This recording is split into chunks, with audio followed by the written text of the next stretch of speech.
Our next question will come from Tim for candidate Kathy Sikana.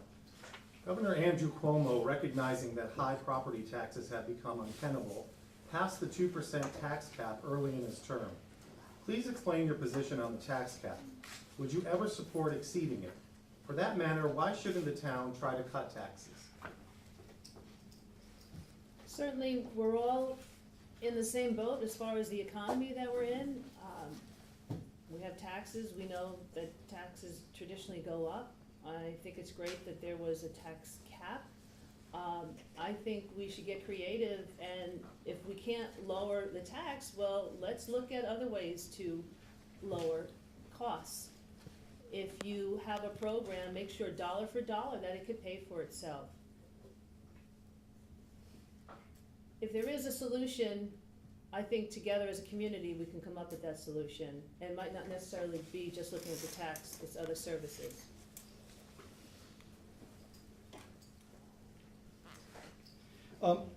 I have worked with the supervisor in keeping the 2% cap over the last 4 years. As a matter of fact, my first year on the board, and it was prior to the 2% cap being put on, Supervisor Shea put out a request to all departments townwide to reduce their budget by 10%. And he received that. So we started out with a 10% reduction the first year that I was on the board, and since then we've held the 2% cap. Is there a position where we may have to exceed that cap? Absolutely. There could be some catastrophic failures with the emergency services. If there's a need that they have a catastrophic failure with something, we may have to propose a 2%, an extension of the 2% cap. There's also we need to provide services for the town. The rec department is an important asset for the town. It can't be dollar for dollar. It has to be a service that we provide. We need to provide safe roads to the town. And that's not something that you can get $1 to give $1. So it's a long road. It's a hard road to toe. It absolutely is. And every year it gets exceedingly harder. The thought of lowering the taxes is almost a scary proposition, and I think the 2% cap has this effect on people.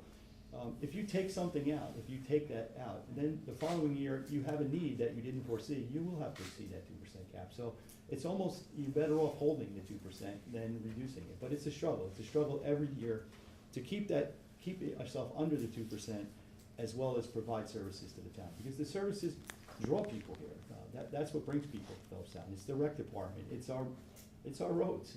It's this town that draws people. So thank you. Lee? I wouldn't like to see us ever have to go over the 2% cap. It is a difficult situation where Governor Cuomo imposed this on us, but the state doesn't have to live up to that same expectation. 70% of the county's budget is made up of mandates. There's been talk of trying to get some sales tax revenue sharing back here. That's a difficult task. The numbers we actually send over to the county from Cold Spring zip code are 1.2 million. From Garrison, it's $650,000 for a total of 1.8 million. It's not $9 million.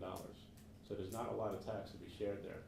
But if we could find ways to generate new revenue towards small business growth and generate revenue and income from that without impact on our school systems, I think that can help us stay at that 2% cap over the long term. 2% cap. Everybody's thinking about it. So I'd have to say that the governor achieved his goal of making us all think about budgets. What John said is true on as far as the 2%, looking at it each year, the forecast and so forth. This particular year, obviously, the county exec mentioned obviously that the actual 2% cap is based on inflation, which is actually 1.66% this time, which is even lower. However, there are things obviously that people don't see as well, which is obviously union salary increases and benefits, which are negotiated contractually, are going to go up regardless of any cap. So I think people need to be aware of that. Obviously, which was touched on by John too, is the fact that safety, as far as safety concerns, anything catastrophic, you have to be concerned with. You have to be very careful about running your budget exactly at it, and having reviewed it and so forth, it is very tight. You go line for line, there isn't a lot of room there. However, it does make you think. That's what the governor wanted by setting it out, to make you realize that you really need to try to work within it. I had a question raised as to putting us already at the catastrophic level or the changes and what you'd have to do there.